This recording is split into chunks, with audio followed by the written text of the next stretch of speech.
Po lyder programos atėjimo į Lietuvą susidariusi aktyvių bendruomenės lyderių grupė Akmenės rajone nusprendė įkurti ir teisiškai registruoti vietos veiklos grupę. Aktyvistai pasistengė, kad informacija apie lyder pobūdžio priemonę pasiektų nevyriausybinės organizacijas, valdžios ir verslo žmonės. Vienas iš Akmenės rajono vietos veiklos grupės strategijos prioritetų yra kaimo verslų išplėtimas ir sąlygų jiems sudarimas. Daugiau apie teikiamą paramą verslininkams papasakos vietos veiklos grupės pirmininkas Algimantas Bučys. Tai gal galėtume trumpai papasakoti apie šį projektą ir kam jis yra skirtas? Iš tikrųjų, projektas yra vietos veiklos grupės parengta strategija, kuri buvo parengta jau prieš daugelį metų, 5-6 metais mes rengėm ją.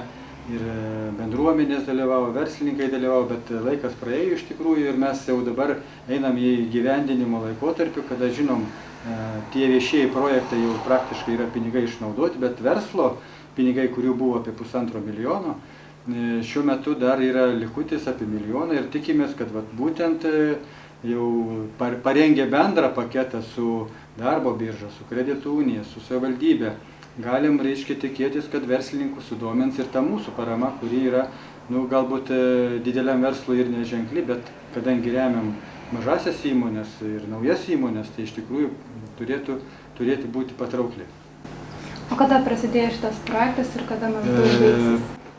Paraiškos jau buvo teikiamos, pirmasis kvietimas buvo praeisiais metais, bet šiandien irgi buvo dalis paraiškų vertinama jau iš antro kvietimo, tai 3 valdyba patvirtino paraiškas ir iš tikrųjų mes turim dar, kaip minėjau, apie 1 milijoną ir tai yra iš tikrųjų parama, kuri galėtų būti iki 62 000 skiriama kiekvienam projektui. Tai mes tikimės, kad tiesiog informacija paskleista ir kuo platesnis žmonių ratas sužinos, galės pasinaudoti. O šiaip, aišku, detalių pasakyti apie paramą yra sudėtinga.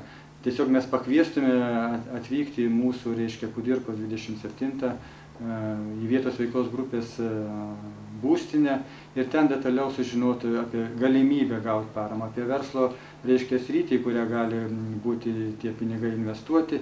Tuo pačiu supažindintų ir su kitos paramos galimybėmis, tiek darbo biržos, tiek kreditų unijos, tiek verslios paramos pagalba, kuri gali būti suteikta ir steigiamai nauja įmonė, ir jau įsteigusiai įmonė, jeigu nori plėstis.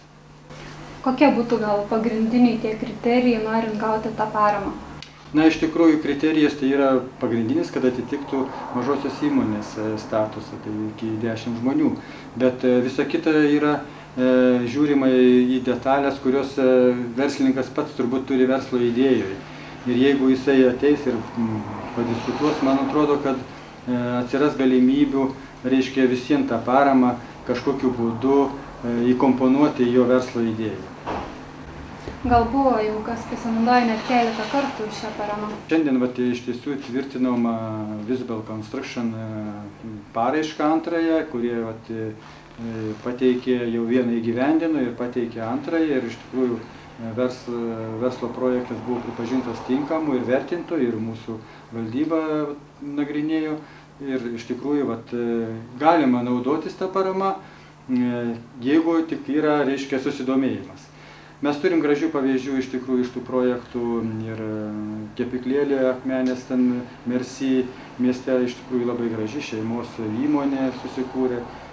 Papilės miestelį yra grožio salonas ir iš tų dabar 7 paraiškų iš tikrųjų yra gražių projektų, kurie ir šeimai suteikia galimybę savo artimuosius įsidarbinti. Tai nėra didelio verslo projektai, bet mažam darbui susikurti savo darbo vietą iš tikrųjų yra reali parama. Kokia būtų didžiausia lėšų suma, kurią gautų tas verslininkas? Iš mūsų jis gali gauti 62 000 paramos. Tai yra 65% maksimali paramos intensyvumo, maksimalus paramos intensyvumas. Bet priklausomai nuo projektų, gali būti projektas ir milijonas, bet jis tik gau 62%. Bet vėlgi tame pačiame mūsų pakete kartu su darbo birža, su kredito unija yra pateiktos galimybės gauti ir kitokių, reiškia, paramos priemonių. Tai vat, tiesiog reikėtų jau pačiam verslininkui įvertinti ir gauti tą, ką jis nori ir maksimaliai pasinaudoti visom galimybėm.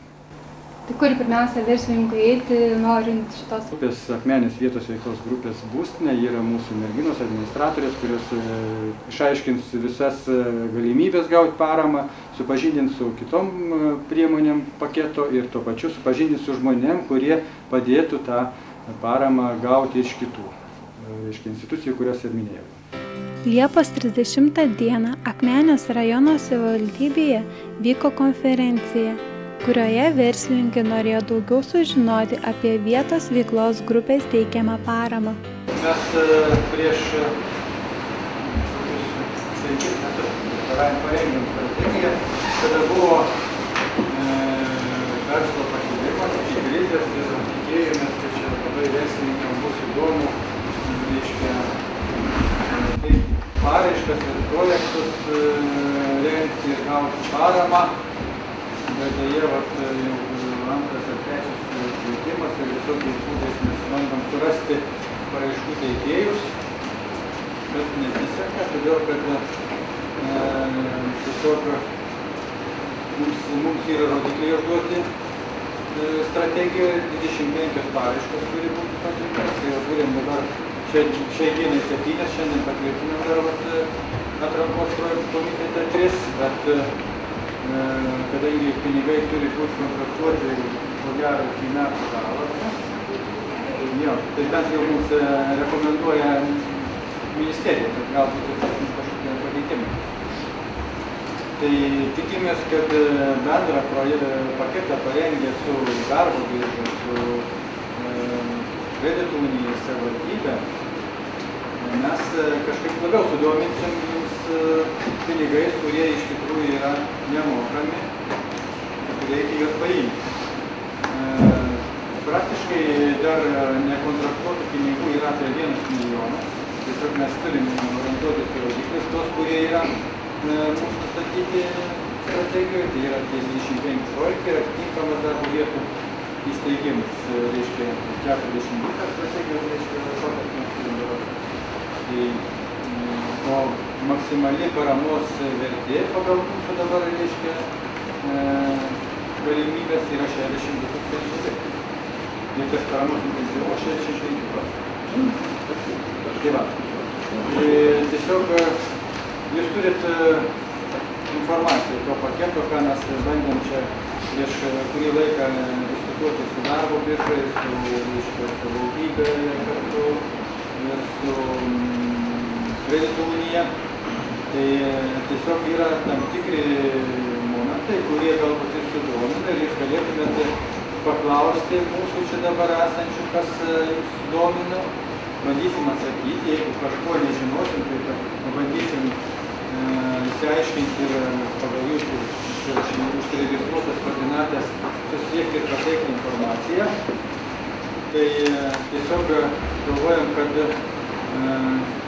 tiesiog verslo atstovai turėtų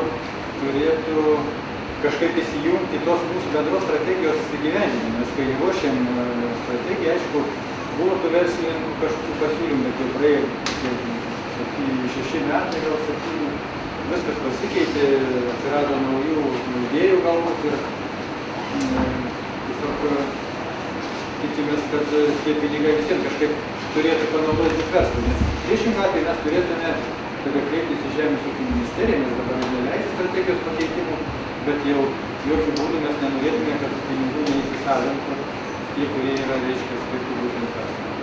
Mes kažkaip tą skelbę paketą įderinom su tos priemonės kokias ir šiaip aišku, sakykime, reikėtų turbūt atsirinkti kiekvienam individualiai, kas čia būtų galima pritaikyti, ko jums galbūt ir nereikia, bet visą tą galim iš tikrųjų pasinaudoti visom tom priemonėm, nes ir darbo birža kažką gali pasiūlyti, ir kredito unija, ir Versli Lietuva taip pat pasiūlyti gali šį bei tą, savivaldybė yra numačiusi savo paketą paramos verslui. Na, o mūsų tie yra strategijos pinigai, kur paskui 62 000 gali būti suteikiami paraiškos rėmimui ir 65% maksimaliai, reiškia, parama intensyvumas paramos. Tai va, tiek pradžiai, jeigu klausimų yra, tada bandysim diskutuoti ir atsakinėti. Gal čia reikėtų dar pasakyti, kas gali rašyti, nes nelabai čia gal kiti žino, kad kas įmonėje registravęs verslų Naujoje Akmenėje kaip rajono centre, tai negali pretenduoti rašymą. Jeigu yra kaimo vietovė registruota, tai vis tiek turi būti bent 50% darbuotojų iš kaimo vietovės, iš Naujos Akmenės negali, nes tada irgi kas negali. Taip pat yra žmonių skaičius ribotas, kiek gali būti įmonė, dabar nelabai atsimenu, kiek ten buvo, bet aš manau, kad ten mikro, man atrodo, iki 9 turėtų būti, bet jis yra vidutinis metinis rašinis darbuotojų skaičius, tai jų gali būti ir daugiau už 10 žmonių, bet kad vidutinis metinis rašinis pagal formulę įsiskaičiuoja neviršytų 9. Yra parengtas su Akmenės universiteto asociacija toksai pasiūlymas, kur yra iš tikrųjų tokia parama verta, net galima kredito palūkanų dengimui iki 20 000, pirmus metus 50%, antrus metus 30%, trečius metus 20% kompensuoja palūkanų. Čia būtų kaip pagalba. Taip pat apmoka 1000 litų už verslo plano rašymą. Jeigu, sakysim, jisai kainuoja kažkur, kas nors jeigu rašys už pinigus 3000 litų, tai būtų galima, kad parašyti prašymą ir savivaldybė kompensuotų tą 1000 litų. Taip pat savivaldybė kompensuoja šiek tiek reklaminių lankstinukų gamybą, kas irgi galbūt aktualiau būtų, kad dabar pradeda verslą savo ar nori labiau populiarinti. Tai va tokie pasiūlymai buvo savivaldybė. Čia viskas yra įdėta į tą paketą? Jo, čia viskas tam pakete yra galima paskaityti, aš tik tiek sakau garsiai, kad būtų galima paprasčiau, aiškiau suprasti. Naujos įmonės veikimo yra kompensavimas? Naujai įmonė įsteigti kompensuoja savivaldybė 500 litų. Steigimo iškart? Nusteigimo iškart, taip. Iki 500 litų. Dabar iš tikrųjų tas gali būti ir parama teikiama tom naujai įsteigtom įmonėm. Čia mūsų pakete tai galima. Iš mūsų reiškia 60 000 gali naujas įmonės gauti. Bet čia turi būti vis tiek kaimo vietovė? Jo, turi būti kaime. Kaime tai yra, reiškia, iki 6000 gyventojų. Tai ta teritorija nepapuola tik Naujoje Akmenėje. Kalbinome Versli Lietuva atstovę Auksę Vizbarienę. Tai gal galėtumėt papasakoti, painformuoti žmonės, kuo naudingas šis projektas ir kur galima kreiptis, dėl ko ir kokią naudą suteiktų šitas projektas verslininkui? Verslios Lietuvos viena iš pagrindinių funkcijų skatinti verslumą regione. Ir būtent šios veiklos rėmuose mes galime padėti labai daug verslininkams. Galime iš tikrųjų juos konsultuoti jau steigiant įmonę, dar apsispręsti, ar verta steigti įmonę kaip juridinį asmenį, ar tiesiog žmogus gali dirbti pats savo, nesteigiant įmonės, kokią veiklą jis galėtų vykdyti šiame regione, kaip jie galėtų plėsti. Ir kadangi VVG vykdo projektus, rengia verslui pagalbą tam tikrą, tai mes galėtume konsultuoti irgi rengiant šituos projektus.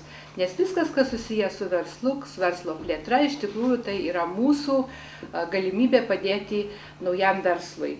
Ir jeigu jau įmonė išauga iš mažos įmonės į šiek tiek didesnę įmonę, mes galime būti tuo pirmuoju kontaktu, kuris suves su mūsų žmonėmis dirbančiais Vilniuje, eksporto departamente ir jau galėsim tada konsultuotis dėl eksporto plėtros, eksporto galimybių. Tai taip, kad iš tikrųjų mūsų veikla visa yra skirta verslui, pagalbai verslo ir konkrečiai, jeigu dirbant su VVG, tai būtent konsultuojame, kaip parengti verslo projektus, jų plėtrą verslo. Tai kokie dažniausiai būna užduodami klausimai atėjus ką tik naujam verslininkui pas jus? Klausimai būna labai paprasti. Jeigu žmogus žino, ką jisai nori daryti, tai tuomet konkretus būna klausimai. Kur daryti geriausia tai, kaip daryti, kokiomis formomis. O Jeigu žmogus yra dar neapsisprendęs, ką daryti, tada diskutuojame ir kaip rasti tų pinigėlių reikiamų, kur reikia kreiptis, kokia veikla būtų naudinga šiame regione. Iš tikrųjų, klausimai visada skiriasi. Kiek mūsų žmonės įvairūs, tiek ir tie klausimai yra įvairūs, tiek ir verslų įvairių yra. O ar dažnai verslininkai ateina konsultuotis, domisi, ar vis dėlto dar vis tai pasyviai? Tai priklauso gal ir nuo metų laikų. Sakykime, vasarą tų verslininkų mažiau ateina pasikonsultuoti. Tie, kurie ateina, tai jie būna tikrai tikslingais klausimais, gana išsamios konsultacijos jiems reikia. O, sakykime, rudenį, žiemos metu, tiesiog kartais ateina žmonės ir padiskutuoti dėl savo ateities galimybių. Kokios būna verslininkų didžiausiai klaidos, kokių gal patartumėt nedaryti, kuriant naują verslą arba tiesiog gavus paramą? Reikia taip sakyti, verslininkai klaidų nedaro, tik tai kartais jiems nepasiseka, bet viena nesėkmė tai nėra kažkas tai tokio. Galima ir antrą kartą pabandyti, ir trečią kartą. Aš manau, kad daugeliui pasaulio verslininkų ir garsių verslininkų niekas nepasisekė iš karto. Tiesiog reikia nenuleisti rankų, dirbti su savo verslo idėja, žiūrėti ją iš įvairių kampų, kurti verslo planus, gal net 5 sukurti ir, sakykime, patį minimaliausią verslo planą ir patį optimistiškiausią ir dar kelis variantus pasižiūrėti ir tada tikrai sėkmė neklenks. Akmenės darbo birža papasakos apie siūlomas programas ir kredito unijos Tikroji viltis papasakos apie paskolų teikimo sąlygas ir galimybės. Dalinis finansavimas yra teikiamas iš darbo biržos 50%, priskaičiuota darbo atlyginimo ir mokesčio sodrai.